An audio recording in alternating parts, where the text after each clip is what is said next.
Assalamualaikum warahmatullahi wabarakatuh. Selamat pagi semuanya teman-teman.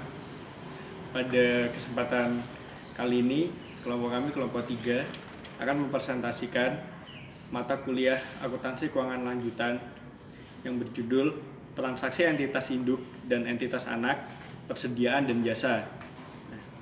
Kelompok kami beranggotakan ada Fadil Safik dengan NPM 1601020057, lalu ada Fandi Wicaksono dengan NPM 18.01020008, lalu ada ST Eliawardani NPM 18.01020009, lalu ada Duroto Nafisah dengan NPM 18.01020044, lalu ada Dias Widiawati dengan NPM 18.01020045, dan ada yang terakhir ada Diana Sita dengan NPM 18.0102.0059. Langsung saja materi yang pertama, yaitu eliminasi transaksi antara entitas induk dan anak.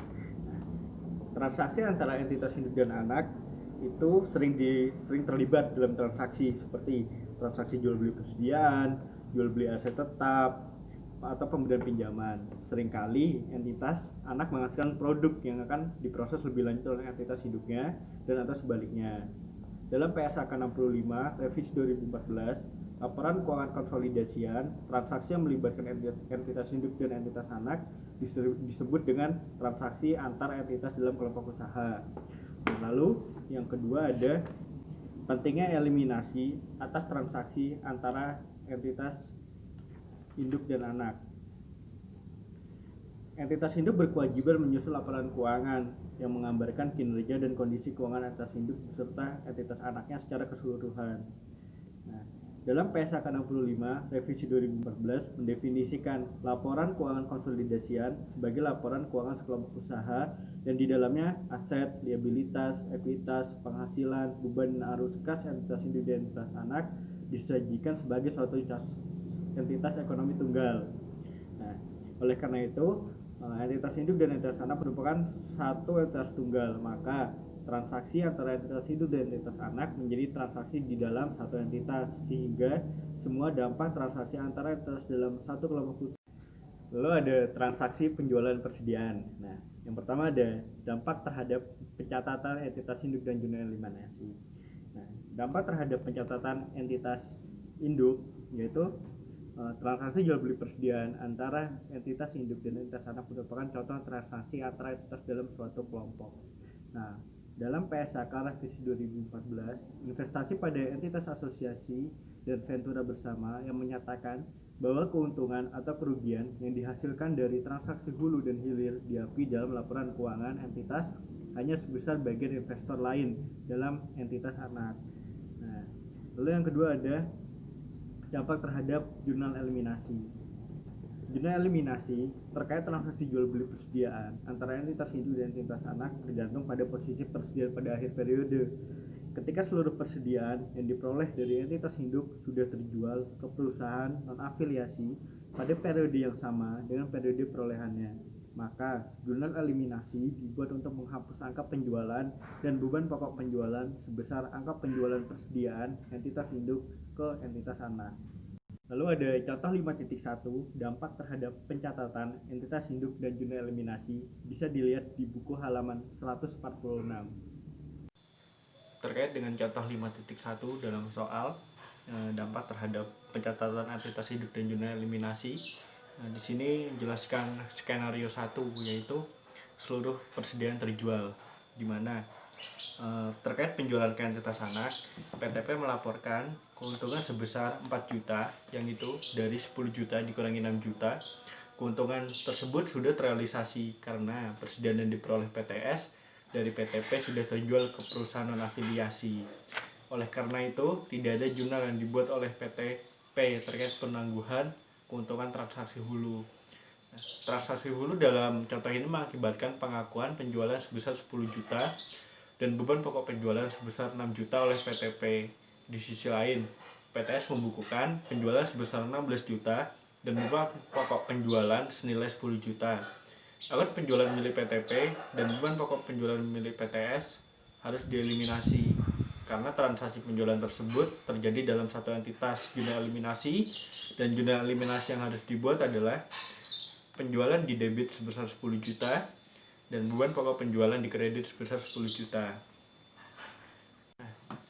Terkait itu, dampak dari jurnal eliminasi tersebut terhadap penyajian akun penjualan, beban pokok penjualan, dan persediaan dalam laporan keuangan konsolidasi adalah bisa dilihat teman-teman di sini ada tabel 5.1, tabel 5.1 dampak jurnal eliminasi skenario 1 terhadap laporan keuangan konsolidasi, bisa dilihat juga di buku halaman 147.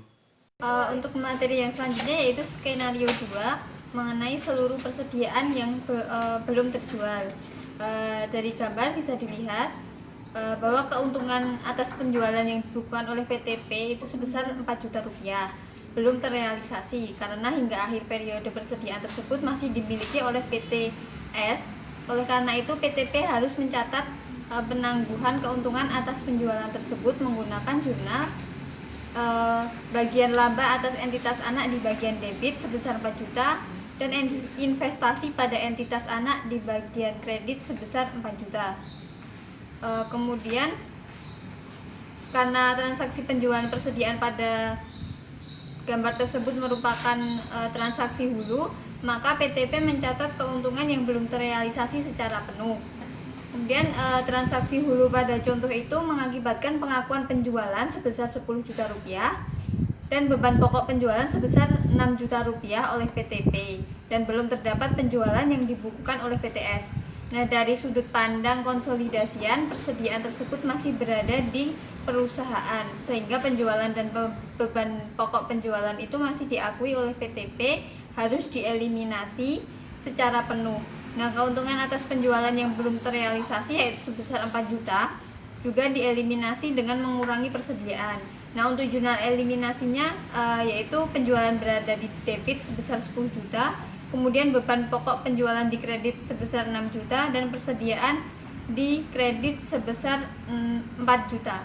Kemudian untuk dampak dari jurnal eliminasi tersebut terhadap penyajian akun penjualan, beban pokok penjualan dan persediaan dalam laporan keuangan konsolidasian yaitu berada seperti pada tabel di slide. Untuk selanjutnya yaitu skenario 3 di mana sebagian persediaan itu terjual. Untuk skenario 3 bisa dilihat pada gambar tersebut sebagai contoh atau ilustrasi di mana persediaan yang diperoleh dari PTP itu baru 75% yang telah terjual. Maka terdapat keuntungan penjualan yang belum terrealisasi. Nah, besarnya keuntungan penjualan yang belum terrealisasi itu sebesar 1 juta. Sehingga PTP itu harus mencatat penangguhan keuntungan atas penjualan tersebut dengan membuat jurnal, yaitu bagian laba atas entitas anak di bagian debit sebesar 1 juta dan investasi pada entitas anak di bagian kredit sebesar 1 juta. Nah, karena transaksi penjualan persediaan dalam ilustrasi tersebut merupakan transaksi hulu, maka PTP keuntungan yang belum terrealisasi akan dicatat secara penuh.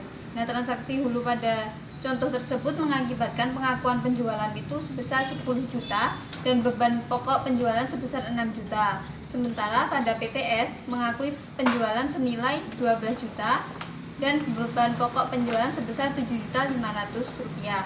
Nah, eliminasi itu dibuat atas akun penjualan yang dilaporkan oleh PTP yaitu senilai 10 juta rupiah.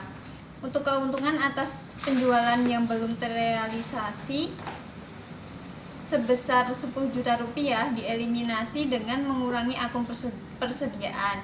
Nah, akun beban pokok penjualan itu dieliminasi sebesar 9 juta karena beban pokok penjualan yang akan disajikan dalam laporan keuangan konsolidasian itu hanya sebesar 4.500.000 yang didapat dari 75% dikali dengan 6 juta rupiah. Nah, untuk jurnal eliminasi yang harus dibuat yaitu penjualan pada bagian debit sebesar 10 juta, kemudian beban pokok penjualan di bagian kredit sebesar 9 juta, dan persediaan di bagian kredit sebesar 1 juta. Untuk dampak dari jurnal eliminasi tersebut terhadap penyajian akun penjualan, beban pokok penjualan, dan persediaan dalam laporan keuangan konsolidasian adalah pada tabel seperti pada gambar di slide. Selanjutnya yaitu transaksi hulu penjualan persediaan. Untuk memperoleh pemahaman secara komprehensif tentang prosedur konsolidasi yang melibatkan transaksi hulu untuk penjualan persediaan, digunakan contoh sebagai lanjutan dari slide yang sudah dibahas sebelumnya. Untuk contohnya seperti pada gambar di slide, di mana ada informasi tambahan. Yang pertama yaitu PT Nusantara telah melakukan pembelian 75% saham PT Andalas pada 1 Januari 2015 sebesar nilai bukunya yaitu 900 juta rupiah. Nah, nilai wajar kepentingan non pengendali sama dengan nilai bukunya yaitu 300 juta rupiah. Yang kedua yaitu selama tahun 2015 PT Andalas melaporkan perolehan laba bersih sebesar 200 juta rupiah dan mengumumkan pembagian dividen sebesar 50 juta rupiah. Yang ketiga yaitu dalam transaksi penjualan yang dilakukan oleh PT Nusantara, terdapat penjualan kepada PT Andalas sebesar 100 juta rupiah dengan beban pokok penjualan sebesar 40 juta rupiah. Yang keempat yaitu sampai tanggal 31 Desember 2015, persediaan yang diperoleh PT Andalas dari PT Nusantara seluruhnya belum terjual. Untuk ilustrasi untuk prosedur konsolidasi tahun pertama 2015, untuk pencatatan PT Nusantara tahun 2015 yaitu PT Nusantara mencatat investasinya di PT Andalas menggunakan metode ekuitas. Nah, pencatatan yang dibuat oleh PT Nusantara selama tahun 2015 yaitu dengan membuat jurnal. Pada tanggal 1 Januari 2015 dibuat jurnal investasi pada PT Andalas di sebelah debit sebesar 900 juta, kemudian cash di sebelah kredit sebesar 900 juta.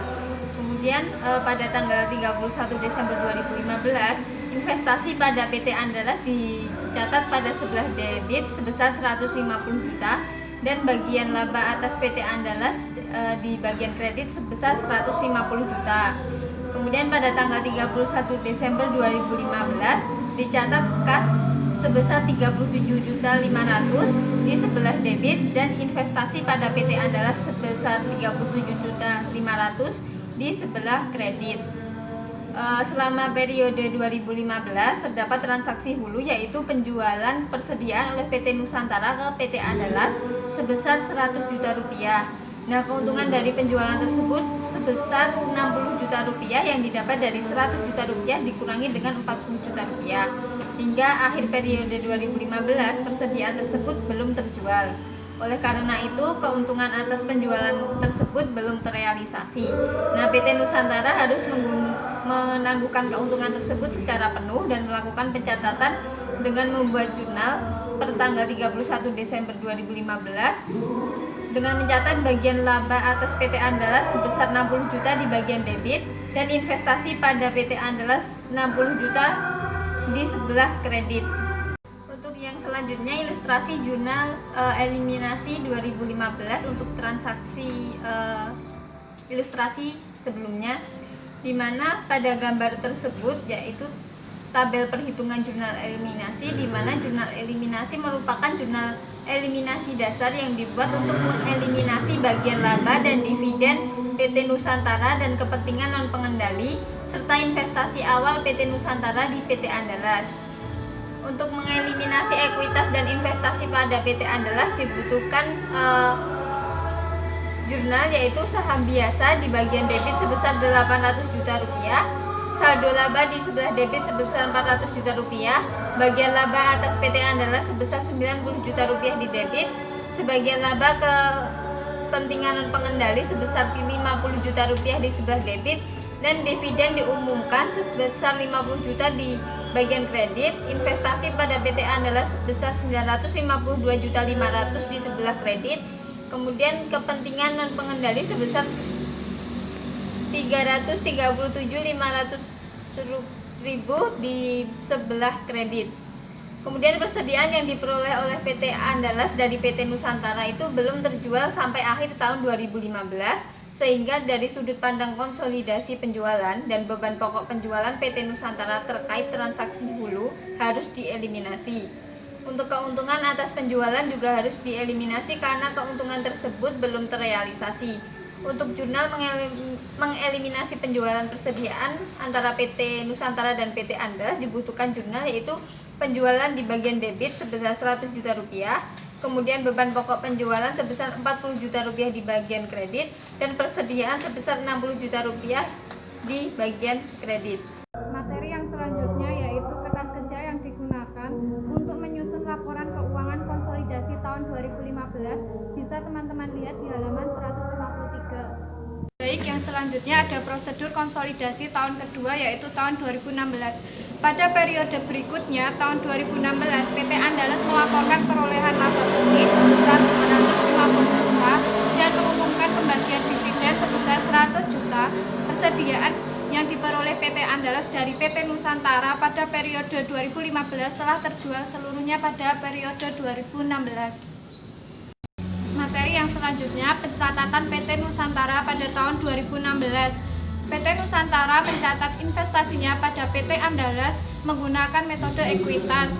Pencatatan yang dibuat PT Nusantara selama tahun 2016 adalah pada tanggal 30 Desember 2016, investasi pada PT Andalas berada di debit sebesar Rp187.500.000, kemudian bagian laba atas PT Andalas di bagian kredit sebesar Rp187.500.000. Kemudian pada tanggal 31 Desember 2016, kas berada di debit sebesar 75 juta dan investasi pada PT Andalas berada di kredit sebesar 75 juta. Materi yang selanjutnya yaitu persediaan PT Andalas yang diperoleh dari PT Nusantara pada tahun 2015 telah terjual seluruhnya pada tahun 2016. Oleh karenanya, keuntungan dari penjualan tersebut yaitu sebesar 60 juta telah terrealisasi.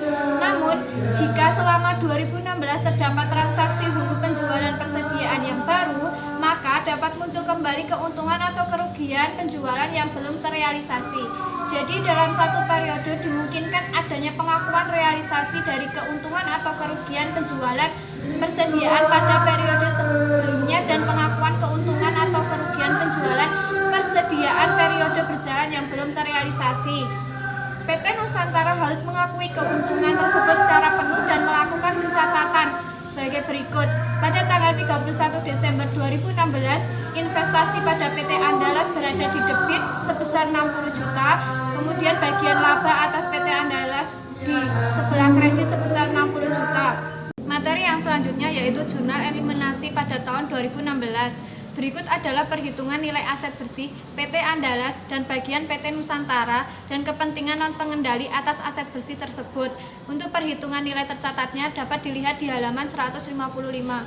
Baik, jurnal eliminasi atau 3E merupakan jurnal eliminasi dasar yang dibuat untuk mengeliminasi bagian laba dan dividen PT Nusantara dan kepentingan non-pengendali serta investasi awal PT Nusantara di PT Andalas. Untuk jurnalnya yaitu saham biasa berada di debit sebesar 800 juta, saldo laba berada di debit sebesar 550 juta, bagian laba atas PT Andalas berada di debit sebesar 247.500.000, kemudian bagian laba kepentingan non-pengendali berada di debit sebesar 62.500.000, kemudian dividen diumumkan berada di kredit sebesar 100 juta, dan investasi pada PT Andalas berada di kredit sebesar 1.185 juta, kemudian kepentingan non-pengendali berada di kredit sebesar 375 juta. Jurnal eliminasi tambahan yang diperlukan untuk mengakui keuntungan atas penjualan sebesar 40 juta yang ditangguhkan pada periode 2015. Untuk jurnal eliminasi yang dibuat adalah investasi pada PT Andalas berada di debit sebesar 60 juta, beban pokok penjualan berada di kredit sebesar 60 juta. Materi yang selanjutnya yaitu kertas kerja yang digunakan untuk menyusun laporan keuangan konsolidasi tahun 2016. Pada slide dapat dilihat di halaman 156. Materi yang selanjutnya yaitu transaksi hilir penjualan persediaan. PT Nusantara melakukan pembelian 75% saham PT Andalas pada tanggal 1 Januari 2015 pada nilai bukunya yaitu sebesar 900 juta. Nilai wajar kepentingan non-pengendali pada saat itu sama dengan nilai bukunya sebesar 300 juta. Untuk neraca saldo per 31 Desember 2015 dapat dilihat di halaman 157. Selama tahun berjalan, PT Andalas melaporkan perolehan laba bersih sebesar 200 juta dan mengumumkan pembagian dividen sebesar 50 juta. Neraca saldo kedua perusahaan per 31 Desember 2015 disajikan pada tabel yang sebelumnya. Dalam penjualan PT Andalas terdapat penjualan kepada PT Nusantara sebesar 80 juta dengan beban pokok penjualan sebesar 50 juta. Sampai tanggal 31 Desember 2015, persediaan yang diperoleh PT Nusantara dari PT Andalas seluruhnya belum terjual. Yang selanjutnya ada prosedur konsolidasi tahun pertama tahun 2015. Pencatatan PT Nusantara 2015. PT Nusantara mencatat investasi di PT Andalas dengan menggunakan metode ekuitas. Maka pencatatan yang dibuat PT Nusantara selama tahun 2015 adalah sebagai berikut. Yang pertama, 1 Januari 2015 itu investasi pada PT Andalas di sebelah debit sebesar 900 juta dan kas di sebelah kredit sebesar 900 juta rupiah. Selanjutnya, pada tanggal 31 Desember 2015, PT Nusantara mencatat investasi pada PT Andalas di sebelah kredit sebesar 150 juta rupiah dan penghasilan dari entitas anak sebesar 150 juta rupiah di sebelah kredit. Selanjutnya, pada tanggal 31 Desember 2015, PT Nusantara mencatat kas sebesar 37.500.000 rupiah di sebelah kredit dan investasi pada PT Andalas di sebelah kredit sebesar 37.500.000 rupiah. Selama periode 2015, terdapat transaksi hilir yaitu penjualan persediaan oleh PT Andalas ke PT Nusantara sebesar 80 juta rupiah. Atas penjualan tersebut, PT Andalas membukukan beban pokok penjualan sebesar 50 juta. Sehingga keuntungan dari penjualan tersebut adalah 30 juta.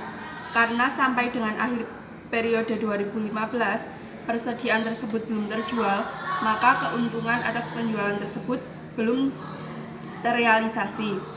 PT Nusantara mencatat keuntungan yang belum terrealisasi hanya sebesar porsi kepemilikan PT Nusantara saja, yaitu 75% dari 30 juta. Jurnal yang dibuat oleh PT Nusantara adalah sebagai berikut. Dicatat 31 Desember 2015, bagian laba atas PT Andalas di sebelah debit sebesar 22.500.000 rupiah dan investasi pada PT Andalas di sebelah kredit sebesar 22.500.000 rupiah. Tabel ini merupakan tabel perhitungan jurnal eliminasi yang bisa dilihat di halaman 159. Jurnal eliminasi ekuitas dan investasi pada PT Andalas.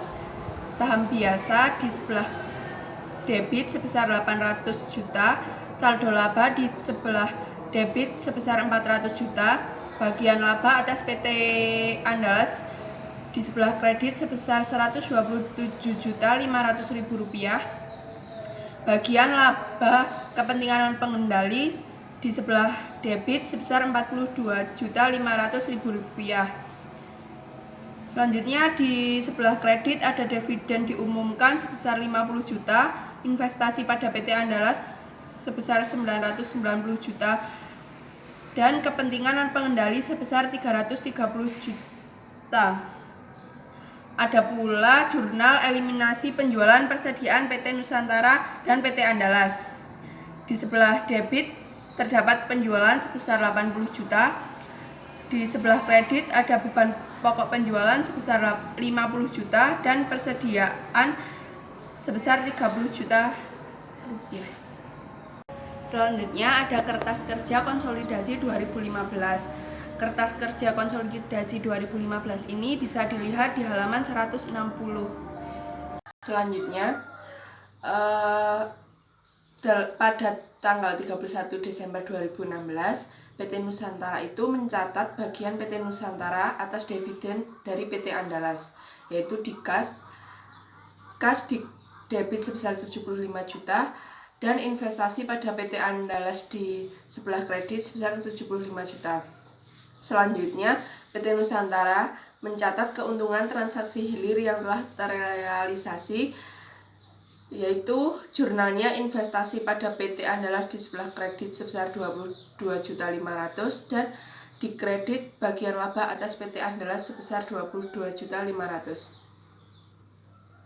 Selanjutnya, PT Nusantara mencatat bagian PT Nusantara atas dividen PT Andalas sebesar kas di debit sebesar 75 juta, investasi pada PT Andalas dikredit sebesar 75 juta.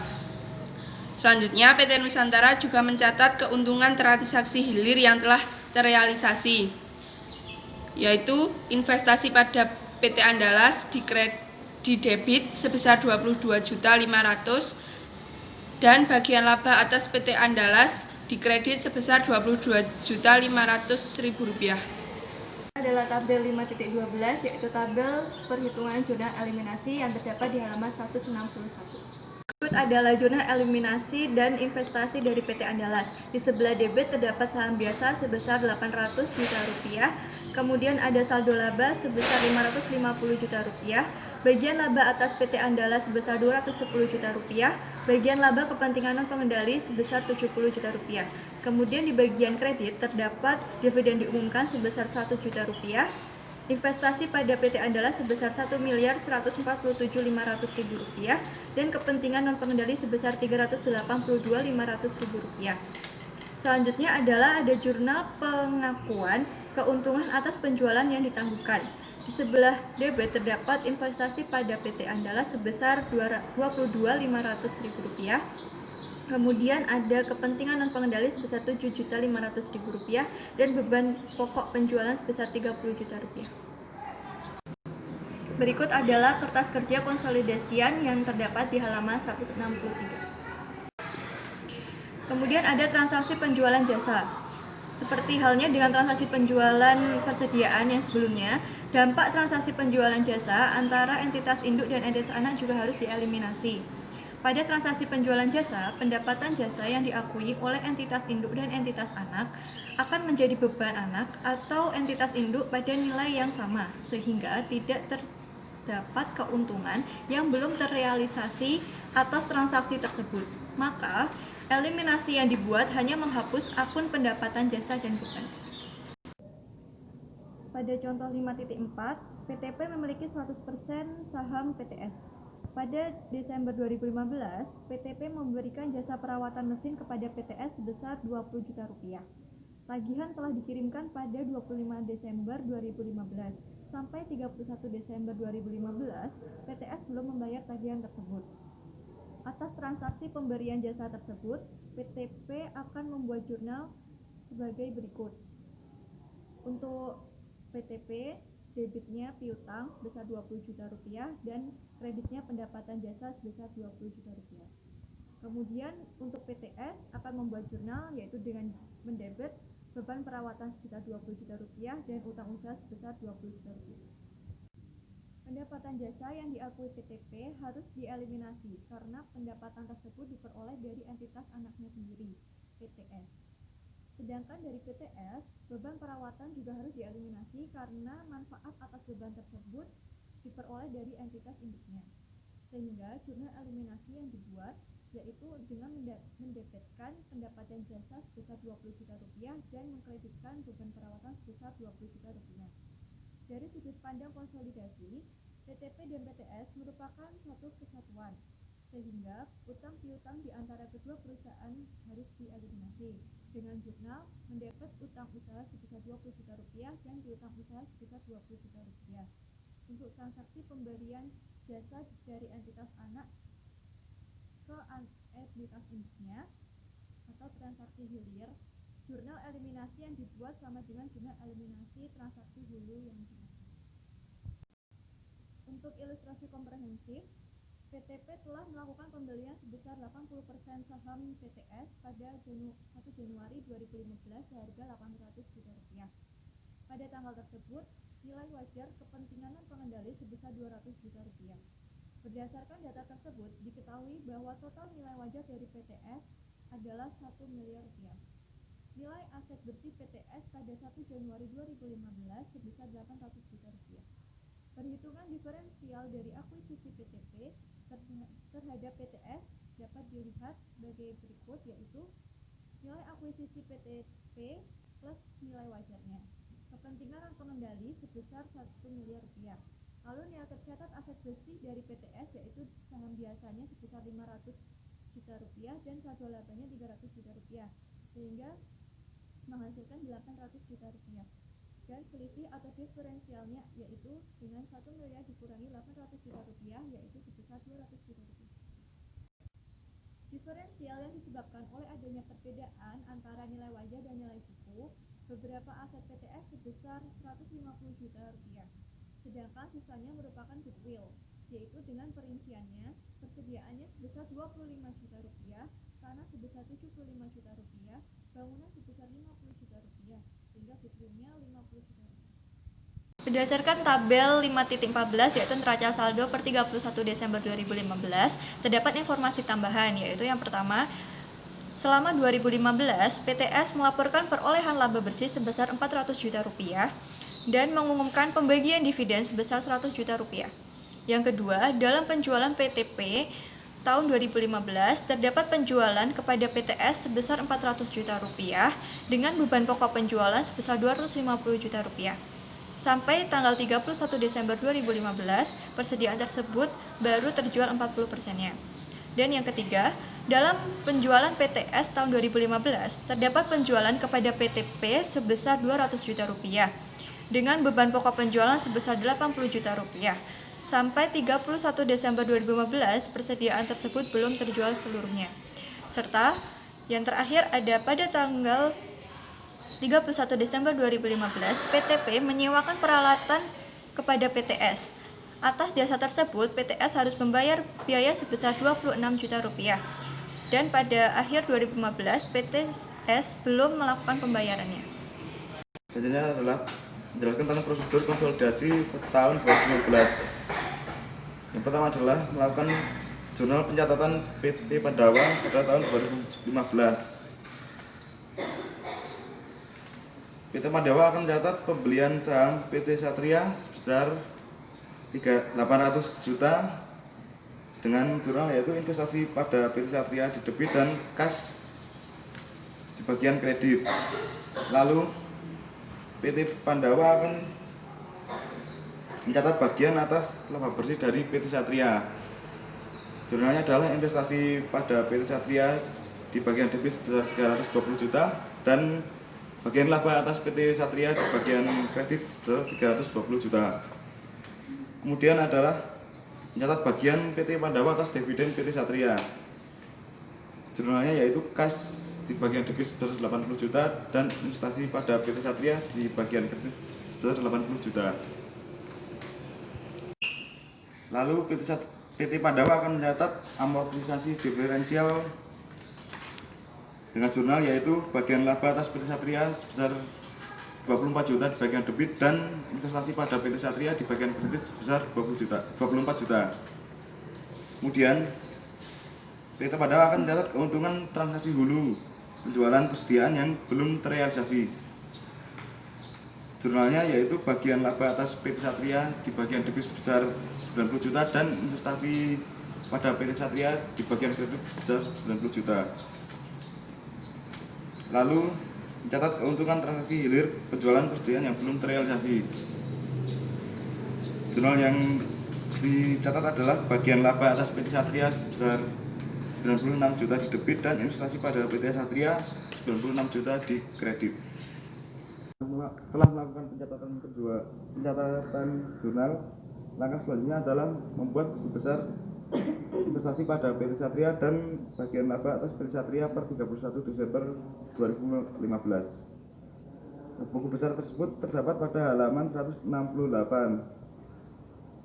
Kemudian setelah mencatat buku besar, langkah selanjutnya yang dilakukan adalah membuat jurnal eliminasi. Pada jurnal eliminasi ini, perhitungan jurnal eliminasi terdapat pada tabel 5.15 yang terdapat pada halaman 168. Untuk jurnalnya yaitu saham biasa sebesar 500 juta di debit, saldo laba sebesar 300 juta di debit, bagian laba atas PT Satria 134 juta di debit dan penghasilan kepentingan non pengendali sebesar 56 juta di debit. Kemudian dividen diumumkan sebesar 100 juta di kredit. Investasi pada PT Satria sebesar 694 juta di kredit. Dan kepentingan non pengendali sebesar 196 juta di kredit. Setelah melakukan jurnal eliminasi dasar, selanjutnya adalah melakukan jurnal eliminasi untuk amortisasi diferensial.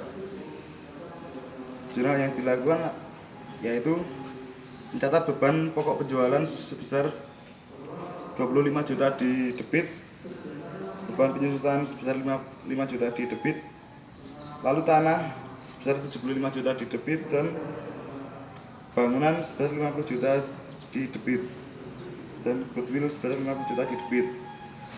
Lalu bagian laba atas PT Satria sebesar 24 juta di kredit, lalu bagian laba kepentingan pengendali sebesar 6 juta di debit di kredit. Kemudian akumulasi penyusutan sebesar 5 juta di kredit, dan investasi pada PT Satria sebesar 136 juta di kredit. Lalu kemudian kepentingan non pengendali sebesar 34 juta di kredit. Setelah mengeliminasi amortisasi diferensial, langkah selanjutnya adalah melakukan jurnal eliminasi penjualan persediaan yang diperoleh PT Satria dari PT Padawa. Jurnal eliminasi yang dibuat yaitu penjualan sebesar 400.000 di debit, lalu beban pokok penjualan sebesar 310 juta di kredit, dan persediaan sebesar 90 juta di kredit. Selanjutnya membuat jurnal eliminasi untuk pendapatan dan beban sewa. Jurnalnya yaitu pendapatan sewa sebesar 26 juta di debit dan beban sewa sebesar 26 juta di debit. Lalu langkah terakhir yaitu mengeliminasi utang piutang terkait transaksi pemberian jasa sewa. Jurnal yang dibuat yaitu utang usaha sebesar 26 juta di debit dan piutang usaha sebesar 26 juta di kredit. Berikut ini merupakan contoh tabel dari kertas kerja konsolidasi 2015 yang terdapat pada halaman 170.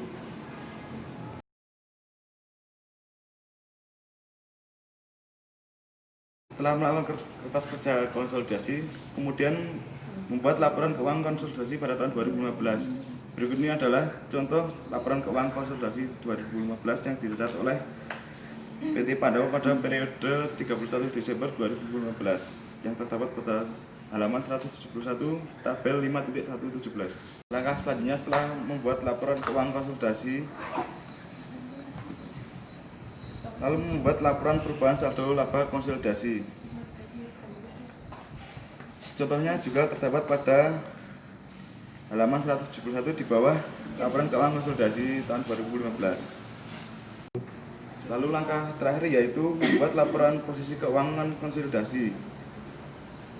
Yang berikut ini adalah contoh laporan posisi keuangan konsolidasi PT Padawa dan entitas anaknya yang terdapat pada halaman 171. Berikut teman-teman untuk materi yang telah dipaparkan oleh kelompok kami. Semoga materinya bermanfaat untuk bagi kalian semua. Jangan lupa like, komen, dan subscribe. Terima kasih. Wassalamualaikum warahmatullahi wabarakatuh.